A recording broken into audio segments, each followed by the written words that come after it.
Za pet, poštovane gledateljice i gledatelji HTV-a, kako inovativne hrvatske tvrtke Alpro i Docking uspješno izvoze na svjetska tržišta. Uzeli smo dva primjera od desetine vrlo vrijednih hrvatskih tvrtki koje u ovim teškim vremenima rade na izvoznim tržištima. Naši gosti, kreativni menadžeri navedenih tvrtki, Tin Viduka, član uprave Alpro, dobrodošli. Hvala. Hvala vam lijepa. Mario Grgurinović, izvršni direktor Dockinga. Hvala vam lijepa što ste s nama.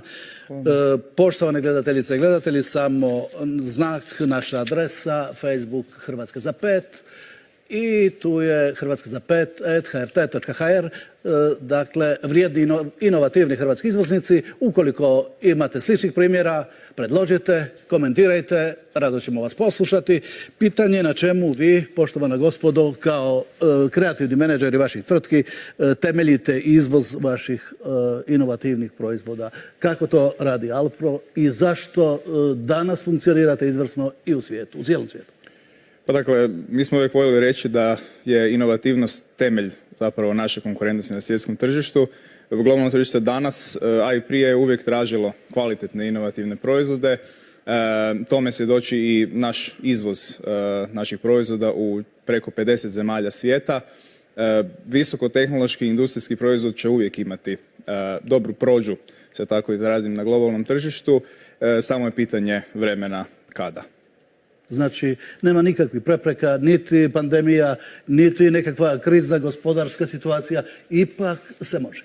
Može se, pandemijska godina je bila izuzetno specifična, ne možemo reći da je bila slična ičemu prije, no uz stabilnu mrežu globalnih partnera koju smo formirali tokom svih ovih 27 godina postojanja tvrtke i uz vlastito domaće i regionalno tržište smo uspjeli tu pandemijsku godinu prebroditi na zadovoljavajući način. Čak smo i uspjeli prebaciti rezultat od protekle godine i otvoriti nove poslove. Super. Docking je doista sam vrh inovativne hrvatske industrije. Tvrtka koja gotovo da nema dijela kugle zemaljske gdje ne radi, gdje ne izvozi.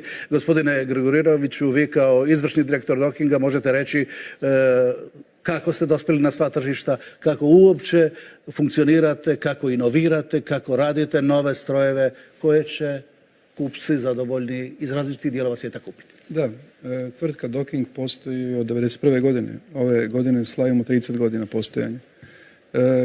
Izvozimo na veliki broj zemalja, znači to je isto oko 50 zemalja u svijetu gdje postoje već naši strojevi. Inovativnost, to je ključna riječ. I kod vas. Da, apsolutno. Kad govorimo o Dockingu, počelo je 90. godina problemom mina u Hrvatskoj. Gospodin Majtić, naš vlasnik, je došao sa inovativnim rješenjem, sa odličnim strojem koji sigurno razminira takva područja. U tom trenutku je i Sjedinjene Američke Države tražile takvo neko rješenje i testirali su različite strojeve različitih proizvođača i naš stroj tvrtke Docking se pokazao kao najbolji.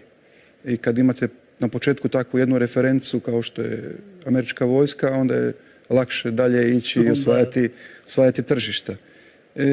Osim razminiranja, tu su i strojevi na daljinsko upravljanje za krizne situacije i ušli smo i također i u rudarstvo. Tako da svugdje smo po svijetu. Što to znači? Samo određene zemlje, određeni kontinenti ili kad je riječ o rudarstvu? Pa mi imamo najbolju suradnju sa Južnoafričkom Republikom. To je ogromna rudarska zemlja. Imamo i svoju tvrtku dole otvorenu koja u biti radi servis tih strojeva, plasman i pruža uslugu u rudnicima. Naš partner i veliki kupac je Anglo American Platinum, ogromna firma, i za njih radimo različita inovativna rješenja koja onda pronađu put i u drugim kompanijama. Znači, plasiramo i druge kompanije i osim Južnoafričke Republike prisutni smo i u Sjevernoj Americi, u Kanadi, prisutni smo i u Južnoj Americi, Čile. Cijeli svijet. Da, i Rusija. Dobro, jeste li u ovim kriznim pandemijskim vremenima imali problema ili idete dalje bez zastoja?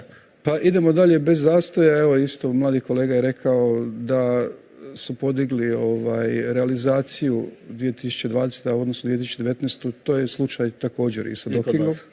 Da, mi smo podigli realizaciju značajno za nekakvih 15%, ali ono što je puno bitnije, mi smo i podigli našu EBIT-u i dobit u 2020. godini.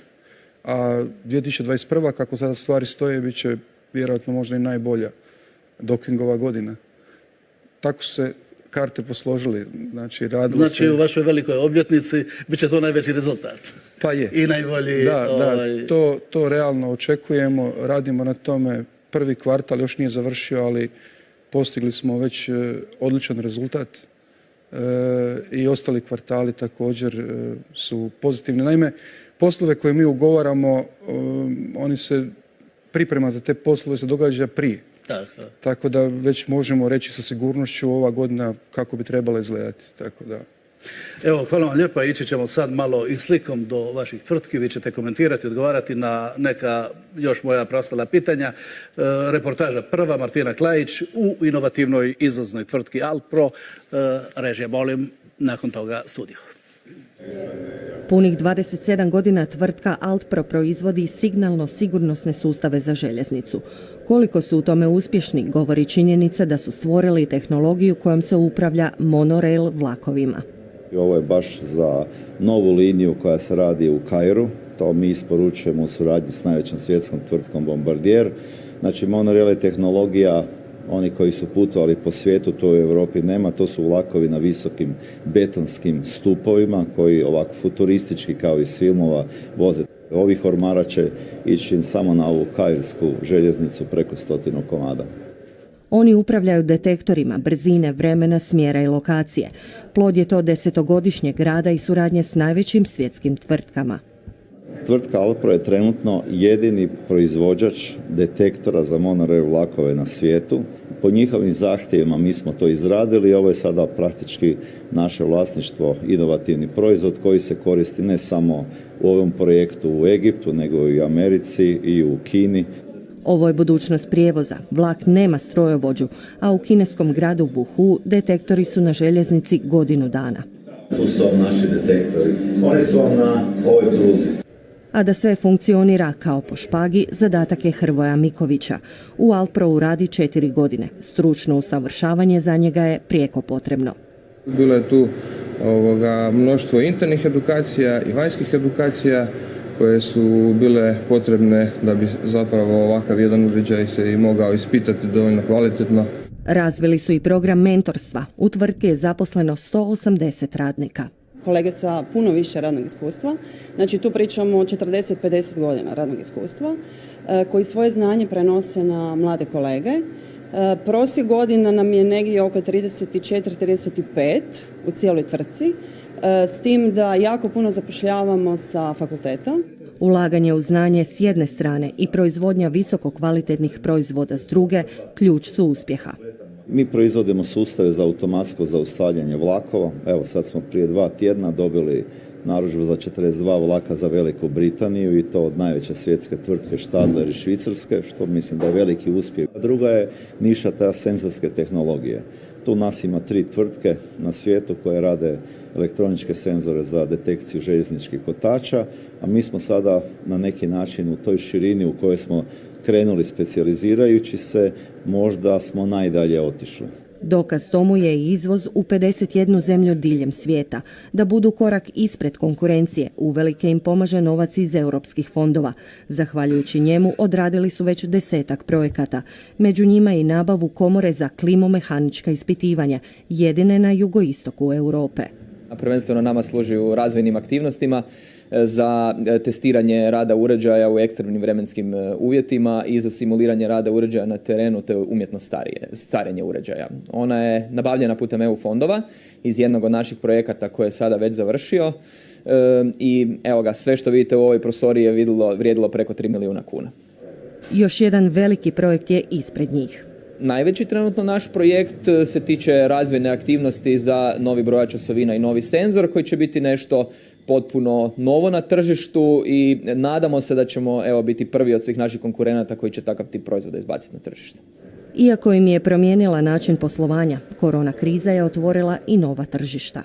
I samo iz Kine smo dobili za dva grada tramvaje, narudžbe za naše senzore i opremu, u jednom gradu metro i još jedan monorail.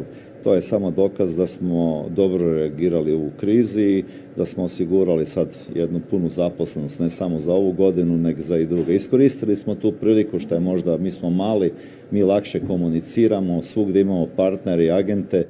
Partneri u proizvodnji su i mi brojne naše tvrtke, tako da sve što stvore gotovo je potpuno hrvatskih ruku djelo.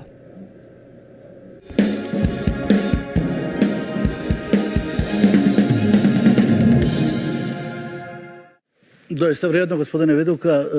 Mogu li gledatelji točno, ako ćete vi nabrojati, kazati i znati koliko je to ovih izvrsnih proizvoda koji odlaze na svjetsko tržište, koji su to, što se toga može plasirati u Hrvatskoj?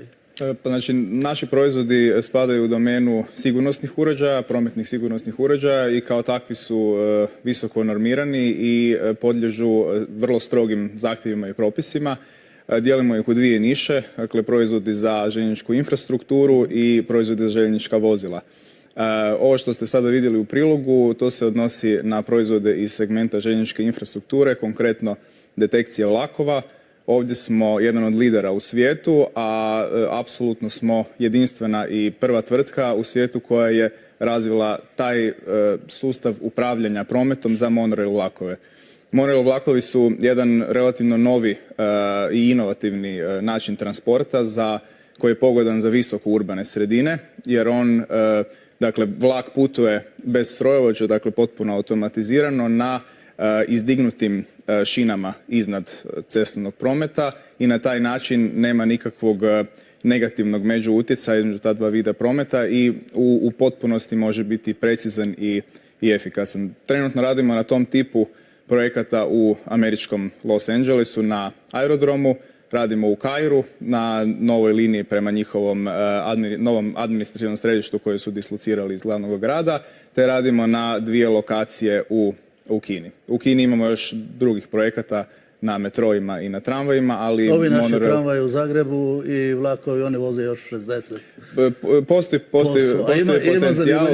Postoji potencijal i evo, nadamo se da će sada, promet je bio adresiran kao jedan od glavnih točaka s kojima će se pozabaviti sljedeća administracija u gradu, tako da vjerujemo da će tu biti sigurno.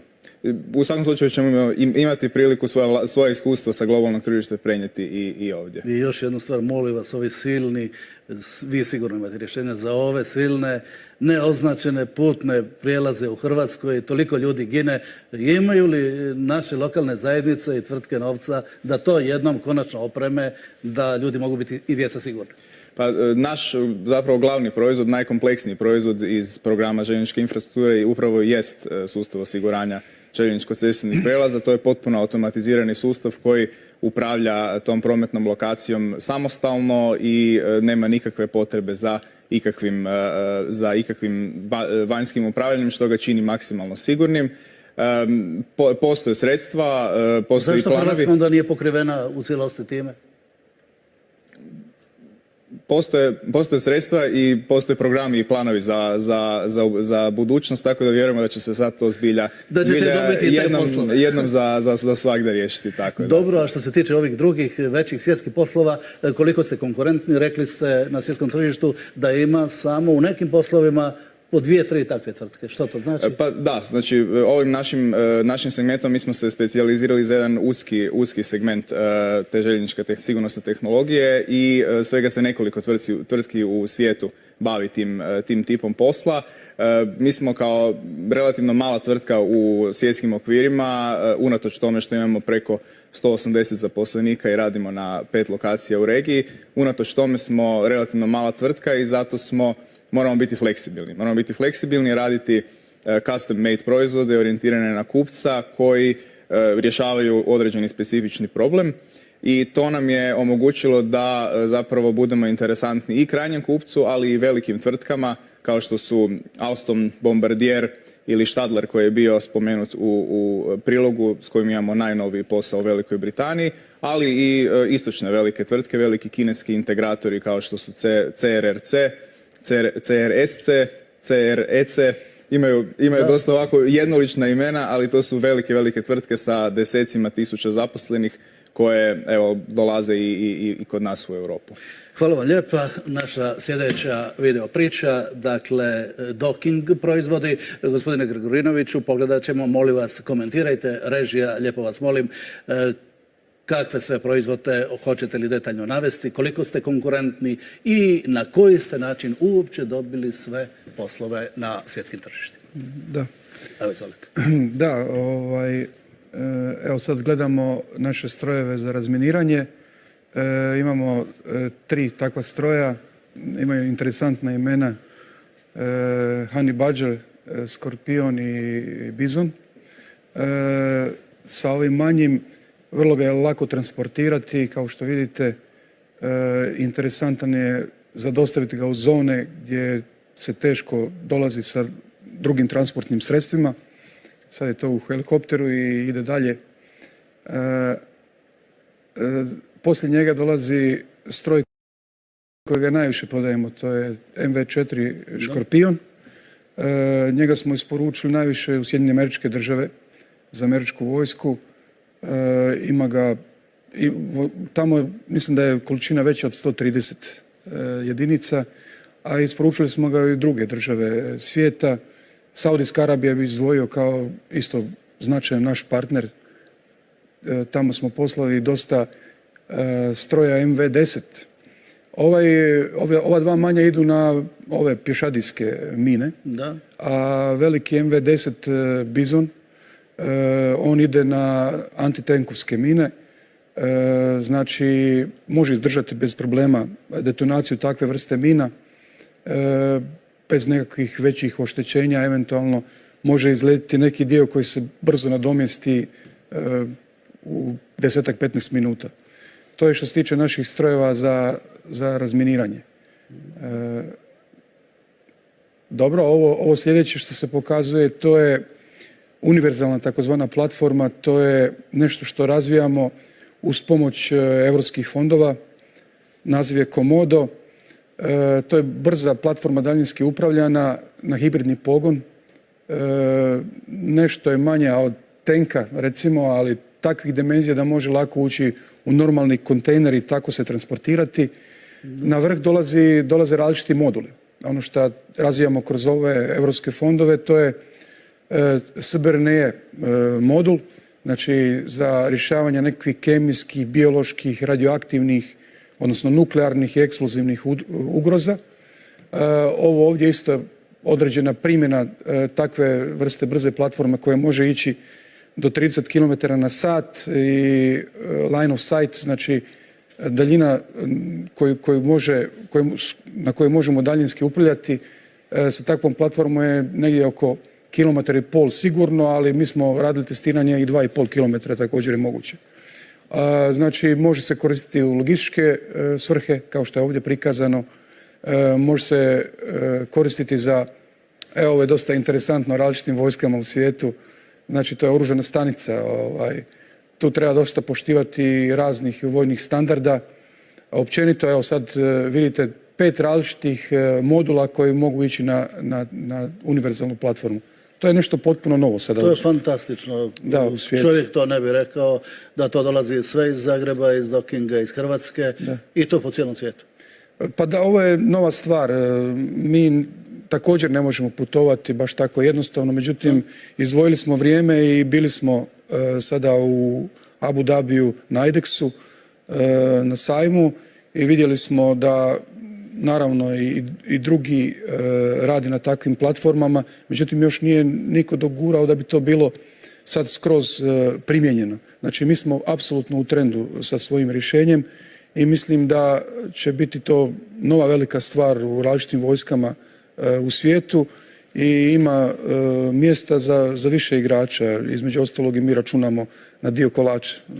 Da, hvala vam za sad, poštovane gledateljice i gledatelji. Još jednom naš znak, Facebook Hrvatska za 5 i Hrvatska za 5@hrt.hr.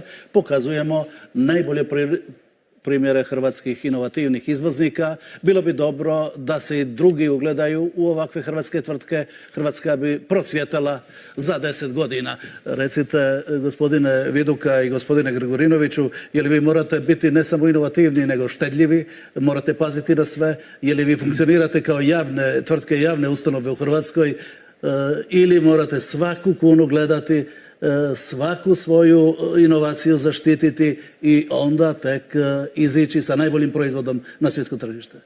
Pa jasno, na troškove se uvijek mora paziti, iako mi kao inovativne tvrtke jako puno ulažemo u istraživanje i razvoj, često sa nesigurnim ishodom, zato se to i zove istraživanje i razvoj, jer kroz sam projekt vi uvijek nailazite na razne prepreke koje se onda rješavaju i na kraju se rađa novi inovativni proizvod. Ovdje nam puno pomažu i EU fondovi, kao što smo već napomenuli. Dakle, trenutno imamo tri projekta koji su aktivni. Kroz njih smo nabavili razvojnu opremu, kroz njih smo financirali još određene stvari koje se pojavljuju tokom našeg razvoja i bez podrške EU fondova, a i znači agencije HAMAG BICRO, a i HBOR-a, dakle Hrvatske banke za obnovu i razvoj, koji su nam u određenim segmentima kreditno pomogli, bi te stvari bile teško realizabilne. Da, recite gospodine Grigorinoviću, kakav ste vi domaćin kao tvrtka, jeste li štedljivi, šparni, vodite li računa o svakoj kuni, o svakom euru i svakom dolaru, može li se i smije se uopće u jednom ozbiljnom poslovanju razbacivati i glumiti pijane milionere? Definitivno ne može. Naime, mi smo obiteljska tvrtka, tako se može reći. Nas ovdje u Hrvatskoj ima 130 na lokaciji u Žitnjaku i definitivno pazimo u što trošimo novce. Kolega je rekao za EU fondove, također i mi smo korisnici EU fondova, imamo 2 velika projekta, između ostalog ovaj Komodo, univerzalna platforma, je potpomognuta sa europskim fondovima. Naravno, i mi moramo ulagati tu sredstva. Outcome, znači ishod, smo sigurni da će biti pozitivan, da će naša univerzalna platforma imati svoje mjesto na tržištu svjetskome. Međutim, treba izdvojiti 10 do 15% prihoda iz poslovanja u razvoj istraživanja. To je poprilično. Veliki novac. To je veliki novac. Ali isplati se, znate, bez toga ne ide. Ne ide, da. Mi smo isto, jasno nam je da bez toga ne ide, ali ovaj impuls koji dobijemo od europskih fondova, HAMAG BICRO nas prati također i različite banke, također je vrlo bitno da se odlučimo na takav potez. To koristimo baš značajno. Znate što me posebice i kod jednog i kod drugog, dakle ljudi koji sudjelujete u vodstvu vaših tvrtki, a posebice kada je riječ o ljudskim potencijalima, zanima me koliko su inovativni vaši ljudi, koliko su obrazovani, koliko su kreativni, produktivni, vaši inženjeri, projektanti, programeri, majstori, koga sve nemate. Je li to doista vrh i trebate li onda te ljude plaćati suhim zlatom? Pazite, mi imamo odlične ljude. Ja sam ponosan na svakog zaposlenika Dockinga. Dakle, rezultati koje smo mi ostvarili prošle 2 godine i u ovoj godini i što smo napravili u prvom kvartalu, to je fenomenalno. Znači, i naravno da smo sa plaćama za te radnike debelo iznad hrvatskog prosjeka. Znači, rekao bih negdje, mislim, 11 do 12 tisuća kuna otprilike je prosječna plaća bila u prošloj godini naših zaposlenika. Veliki je broj inženjera i visoko obrazovanih. Znači od tih 130 ljudi, barem polovina je visoko obrazovana, ako ne i više. Najveći broj ljudi u biti kod nas radi u razvoju. Znači mi imamo skoro 40 ljudi u razvoju od ovih 130. Naravno da i oni sudjeluju u proizvodnji. Mi također želimo izaći u susret kupcima, želimo odraditi stvari koje oni smatraju potrebnima i često radimo nekakve dodatne razvoje na našim postojećim rješenjima. I tada se uključuje i naši ljudi iz razvoja. Međutim, sada trenutno većinu kapaciteta ljudi iz razvoja koristimo za ova dva projekta potpomognute europskim novcima. Znači, jedan već smo govorili, a drugi je antiterorističko vozilo koje je također u zamahu i ima određene rokove koje mi ćemo ispoštovati i donijeti na tržište također još jedan novi proizvod. Da, koliko gospodine Viduka, vi držite do svojih inovativnih ljudi, do vaših majstora, vaših inženjera, vaših programera, tko sve je u vašim timovima kod ovakvih vrlo sofisticiranih proizvoda zahtjevnih za svjetsko tržište? Ja na početku isto kao kolega moram reći da sam izrazito ponosan na čitav tim. Stvarno, pogotovo tokom prošle godine se vidjelo koliko smo zapravo integrirani, koherentni. Svi smo dali maksimum od sebe i na kraju smo godinu završili i iznad očekivanja. Alpro kao inženjerska tvrtka mora raspolagati velikim znanjima i velikom stručnošću da bi bila uspješna. Takva znanja se prikupljaju godinama, budući da se samo nekoliko tvrtki u svijetu time bavi.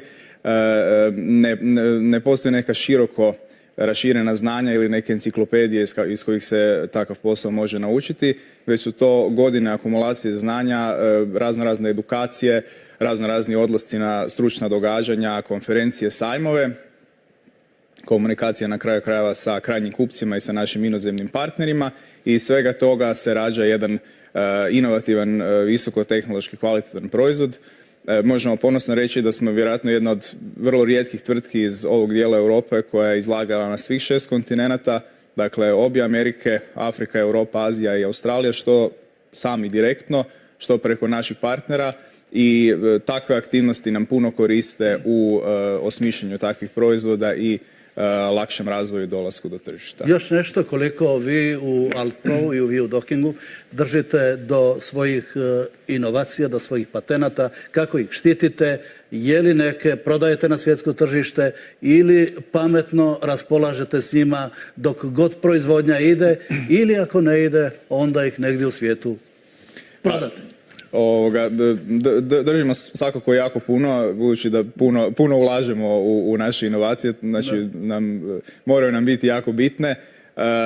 Naše proizvode je vrlo teško kopirati, proizvode se raznim tehnikama, a i koje je relativno teško za iskopirati, a i čitav taj razvoj je vrlo dugotrajan. Naši razvoji traju, konkretno monorail detektor, mi smo krenuli sa nekakvim prvim verzijama još u Parizu tamo od 2012. godine. Znači, može li se čuti, gospodine Viduka, i takva informacija ako je vaš djelatnik, vaš inženjer, vaš inovator, vaš programer, ne znam, koji radi odličan posao i napravi inovaciju, je li ima poseban bonus, je li posebno plaćan? Hoćete li vi kao vodstvo tvrtke to poduprijeti? Svi ljudi u tvrtci, dakle čitav razvoj i ljudi koji se bave tehnikom u tvrtci rade integrativno na jednom proizvodu, znači rijetko kad se može baš istaknuti jedna jedina osoba koja je zaslužna za razvoj. Svakako uvjeti u tvrtci su dobri, moraju i biti jer su ljudi koji rade na takvim proizvodima visoko cijenjeni inženjeri, visoko stručni inženjeri koji su iskusni i kao takvi moraju jednostavno biti zadovoljni. Mi isto tako nudimo to jedno iskustvo, to sam si baš zapamtio kada sam pričao sa jednim inženjerom, dakle to iskustvo praćenja proizvoda od same linije koda na računalu i od prve te tiskane pločice pa do instalacije na pruzi gdje stotine tona vlaka ide preko njega i on uspješno obavlja svoju funkciju na siguran i funkcionalan način. To je zapravo nešto što naše inženjere isto tako motivira, naravno osim samih uvjeta, i to je nešto što zbilja kod nas vrijedi. Da, recite gospodine Grigorinoviću, vaše inovacije, ovi silni inovativni proizvodi vjerojatno postoje posebne zamke, to je nemoguće kopirati, posebice one najvažnije dijelove, to je tajna vaše tvrtke, pretpostavljam. Pa nije jednostavno, definitivno to iskopirati, iza toga stoje godine rada na istraživanju i razvoju i testiranju, tako da mi se ne zamaramo previše kako to patentno zaštiti, jer znamo da nema ih puno u svijetu koji mogu to napraviti i mi konstantno radimo upgrade, znači uvijek smo korak ispred, pa onda neka nas stižu, ako neko može napraviti, nek napravi, neka konkurira. Za sada, što se tiče strojeva za razminiranje daljinski upravljanih, mi smo broj 1 u svijetu. To nije neka velika niša, ali mi držimo tu poziciju. Na svakom tenderu koji se pojavi u svijetu mi smo prisutni i dajemo ponudu i uglavnom prolazimo. Tako da, a što se tiče naših zaposlenika i na koji način su oni motivirani, ja mogu reći da svi naši zaposlenici žive sa uspjehom i neuspjehom kompanije i oni to osjećaju. Znači, ako je uspjeh, svi uživamo u tom uspjehu. To je jako dobra... Ako je rizik, dijele ga. Pa rizik ako postoji, isto ćemo ga podijeliti, odnosno nećemo podijeliti nešto ekstra ako ne postoji. Ali ako postoji, definitivno to ekstra će biti podijeljeno, tako da svi koji su sudjelovali u tom uspjehu imaju i satisfakciju na kraju. Zanima me, je li svi ti vaši vrijedni ljudi, a rekli ste da u određenim segmentima ste među prvima u svijetu ili prvi u svijetu, je li oni bez problema u velikim takvim sličnim kompanijama u svijetu mogu raditi, uključiti se sutra kad bi se našli u jednoj takvoj kompaniji, mogu preuzeti određene poslove, tu nema razlike između Dockinga i najuspješnijih svjetskih kompanija? Da, apsolutno, nemam nikakve dileme da bi naši ljudi se snašli bilo gdje. Pa uostalom, ako radimo svjetski proizvod koji prolazi na tržištu, naravno da bilo gdje, na bilo kojem kontinentu... Ovu paletu proizvoda, to je doista lijepo vidjeti, to je jedno pravo malo hrvatsko, ali nećemo vam oduzeti Dockingovo čudo. Ja? Da, slažem se. Da, to je dio portfelja koji mi plasiramo na svjetsko tržište, tako da ponosni smo na to što je napravljeno ovih 30 godina Dockinga. Doista vaši inovatori i svi uposlenici i vodstvo i vlasnička struktura, da kako Dockinga zavređuje sve čestitke za ovih vaših, kako ste rekli, prvih 30. Da, prvih 30 godina. Hvala. Dobro, je li postoje takvi ljudi, takvi biseri kod vas, koji lipošto inovativni, ja ću tako reći, koji nikako ne bi dali da prijeđu u konkurenciju i koji bi zadržali ma kakve god uvjete zatraže? Pa, postoji svakako jedna jezgra firme koja je sa firmom od samih početaka. Kao što sam rekao, u našoj industriji, a vjerujem da je tako i kod Dockinga s obzirom na uspješnost firme, potrebno imati tu jednu jezgru koja je dugo sa firmom, koja je naučila i prošla jako puno toga, koja ima veliko iskustvo, jer na taj način onda može prenositi ta znanja i na druge ljude, pogotovo na mlade. Mi sad, rekao bih, imamo možda i najbolji nego ikada miks tog iskustva i mladosti. Imamo razvijene programe mentorstva da se mladi relativno brzo i efikasno uključe u taj čitav proces, jer edukacija jednog, recimo, razvojnog inženjera kod nas dok dođe na onu punu radnu temperaturu traju po 6 mjeseci, godinu dana i više. I u to vrijeme zapravo vi ulažete u čovjeka i zato nam je izrazito bitno da kada se neko dobro uklopi i doprinosi tom kolektivu, da bude sretan, zadovoljan i da se vidi u firmi i osjeća te uspjehe firme. Još nešto i za jednog i za drugog moga gosta, gospodine Viduka i gospodine Grigorinoviću, tko donosi odluke, na koji način upravljate tvrtkom, je li to postoji glava kuće ili je to jedan zajednički tim i tko snosi najveću odgovornost za te odluke? Pa mi, evo, kao što sam rekao, mi kao relativno mala tvrtka imamo plitku organizacijsku strukturu i odluke se vrlo brzo zapravo donose. moramo biti fleksibilni i viždosti s obzirom na tip posla kojim se bavimo i baš upravo zbog te osobine smo se uspjeli povezati sa velikim tvrtkama koje nas percipiraju kao jednu manju, ali tvrtku koja je spremna i sposobna riješiti apsolutno bilo kakav problem. Imate na koji se kreativne naiđe. menadžere, prave ljude. Koliko vi imate godina? 28. 28. Gdje sve ste stjecali znanja? Na koji način ste učili na iskustvima? I tko je ona dobra svijeda glava iz reportaže? Je li to glava tvrtke? Pa ja sam uz firmu od malih nogu, još dok je firma bila u Tehnološkom parku u Voltinu. Iz Voltina smo se preselili u Odru 2012. u taj prvi razvojni inovacijski centar, tako da sam dosta dobro upoznat sa detaljima. Sjeda glava je još uvijek u firmi, sada vjerojatno i u najboljem izdanju, jer sada ima taj najbolji miks iskustva i energije da nas mlade... On je krenuo kao iskonski inovator, a onda poslije i vlasnik i upravljač i tako. On je u duši To je otac definitivno, vaš. tako je, to je moj otac, on je definitivno u duši prvenstveno inovator, a tek onda sve ostalo. To mu je uvijek bilo u krvi, to mu je bilo u krvi i u srednjoj školi i na fakultetu i evo danas smo postigli to što... I još dvije rečenice u ovoj rundi.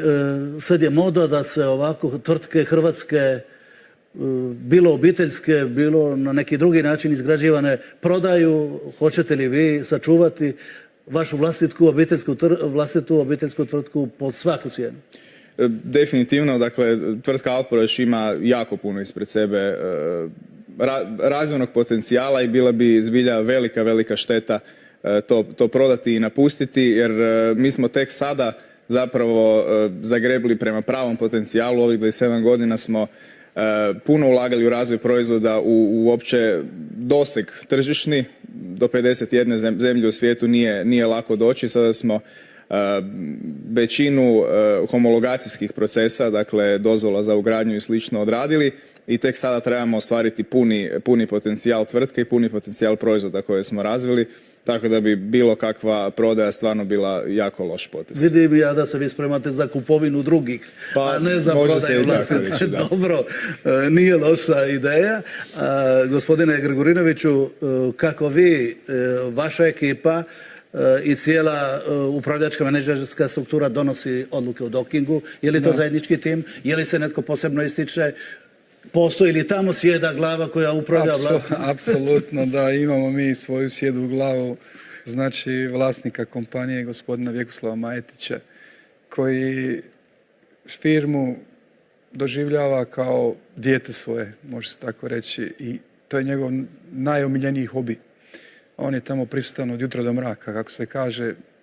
I sve vas je naučio na takav način ponašanja, rada i upravljanja. Pa, dobro, neki ga slijede, ali nije to neophodno. Znači, kad smo na poslu, bitno je dati sve od sebe. Kad to ljudi naprave, ok, normalno je radno vrijeme, ako imamo nešto više za odraditi, odradimo bez ikakvih problema. Najbitnije u firmi je da imamo odličnu sinergiju, odličnu klimu. Isto tako je organizacija plitka, brzo je donošenje odluka, možemo to riješiti. Nema onih zasjedanja i sjednica mjesecima. Nema potrebe, to možemo riješiti sa nekoliko telefonskih poziva i idemo dalje. To tako se radi i to je najbolje. Nema više onog poznatog hrvatskog socijalističkog mentaliteta, ima vremena za 6 mjeseci, godinu dana donijet ćemo odluke, pa onda silni minusi. Vi funkcionirate drugačije. Nije, mi funkcioniramo na način da i čak kad se nađemo, to je spontano skoro. I razgovaramo o različitim temama, idemo ovako odraditi. I raziđemo se i svak radi svoje i to ide. Gledam ovu kartu, gdje još na svijetu niste doprli, a gdje ste doprli?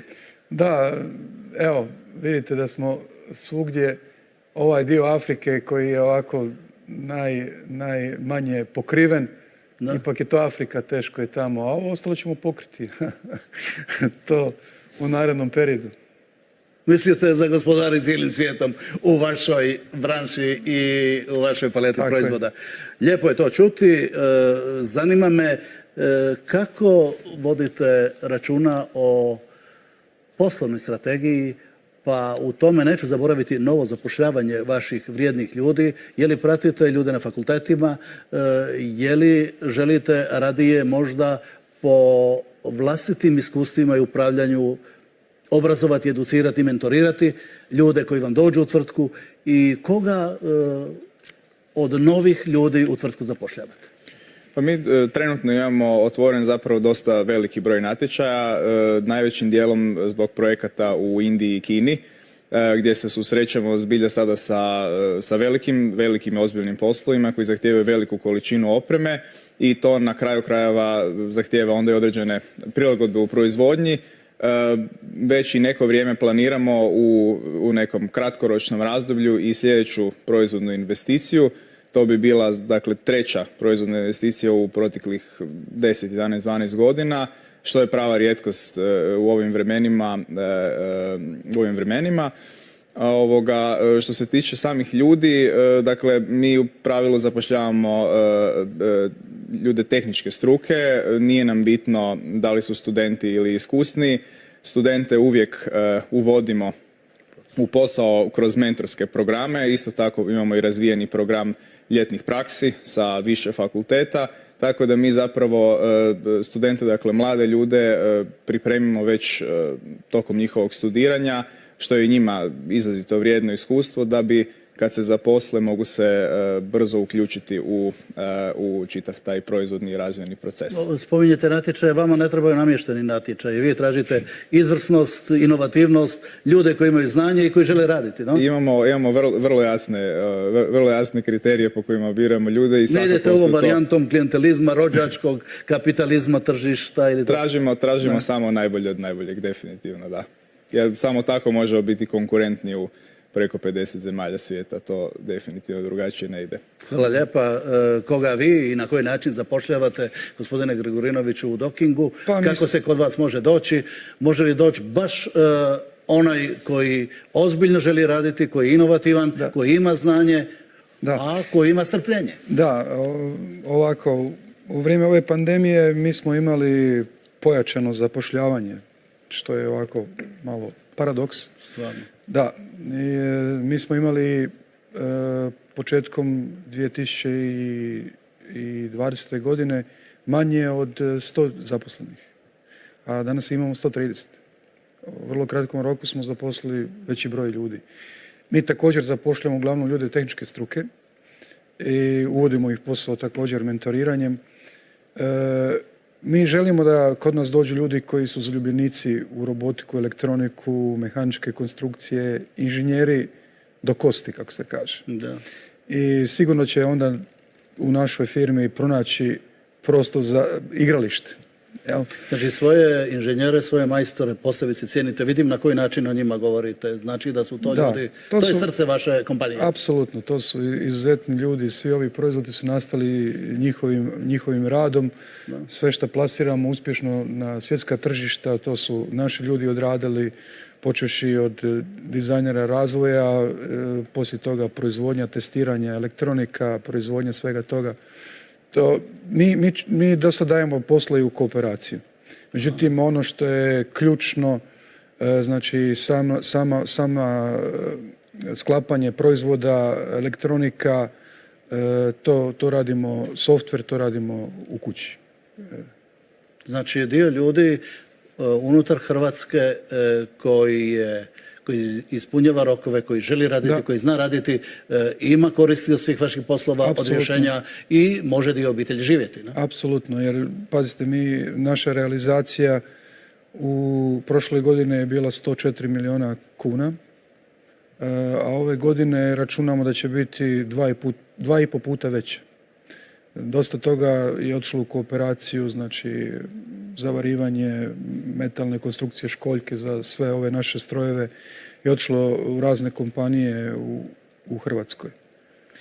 Nadzor tih proizvoda koji se radi, on mora ispunjavati sve vaše kriterije, kao i kriterije i struku onih država i ljudi i tvrtki koje traže to. Znači dokumentacija, praćenje tijekom proizvodnje, završna kontrola isporuka, sve pratimo. Znači vama ljudi ne odlaze, nego vi ubrzano zapošljavate. Apsolutno, znači fluktuacije nema faktički u ovom trenutku i nadamo se da će tako i ostati. Imate li vi, gospodine Grigorinoviću, nekakav recept kako u svojim malim ili većim sredinama, u svojim manjim ili većim tvrtkama pošteno, pristojno, inovativno raditi, da ne trčimo svi trbuhom za kruhom od Njemačke do Irske? Znate, mi kažemo, ok, idemo odraditi, kod nas postoji nešto što se zove fiksna plaća, postoje bonusi. Bonusi su s obzirom na ostvareni rezultat i nekakve pojedinačne ciljeve za naše zaposlenike. Jedan dobar dio znači naše ebite odlazi u bonus i to podiže značajno primanje naših zaposlenika i to vam je onda stvara taj jedan duh zajedništva i svi težimo ka uspjehu jer znamo da će se taj uspjeh osjetiti onda i u onom financijskom smislu. To je dobitna formula po meni. Znači imate zadovoljne, stručne, inovativne ljude koji su zadovoljni svojim primanjima, atmosferom na poslu, međuljudskim odnosima, to funkcionira. To se može u Hrvatskoj. To funkcionira i kažem vam, može biti to i bolje. Može biti bolje. Može biti bolje. Ne moramo ići, Irska može biti ovdje, Njemačka može biti ovdje. Dakle, Docking i Alpro, to su primjeri, a takvih, ja ne znam je li vi tržište sličnih poslova i firmi poznajete dobro u Hrvatskoj, koliko Hrvatska ima ovakvih ili sličnih tvrtki i na koji način vi možete funkcionirati u ovim teškim kriznim pandemijskim vremenima i o čemu ćete u sljedećim mjesecima i godinama najviše voditi računa, što ćete najviše razvijati? Dakle, nama je prošla godina bila kao i svima kada je krenula pandemija u 3. mjesecu, je bila vrlo teška, poremetili su se lanci dobave, ljudi nisu mogli normalno ni raditi, vladala je ta jedna opća panika, jedino što je tada funkcioniralo je bila prodaja WC papira, no preko ljeta kada se to već lagano, tada su nam koristila nam je i pravovremeni poticaj vlade.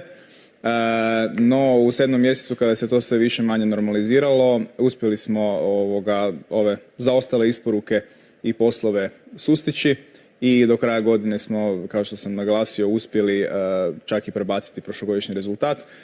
U narednim godinama ćemo svakako, puno smo toga naučili prošle godine o specifičnosti svijeta u kojem živimo i dalje i o našem tržištu.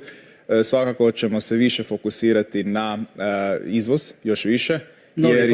Novi proizvodi, apsolutno. Radimo sad baš na 2 strateška razvoja koja bi nas u obje niše, koja bi nas trebala lansirati zbilja u apsolutno sam vrh naše industrije. Sada smo među liderima, dakle uvijek se spominjemo kada se razgovara o našoj industriji, ali sa ovim proizvodima bi zbilja trebali biti u samom vrhu i realizirati taj potencijal kojih smo svih ovih 27 godina. Hvala vam lijepa, vama i svim vašim zaposlenicima doista velike čestitke i ostaje, vi ćete zaključiti Hrvatsku za 5, gospodine Grigorinoviću, Docking i slične takve inicijative u sljedećih nekoliko godina, na čemu ćete vi najviše raditi? Da, mi smo definirali strategiju za period od 4 godine.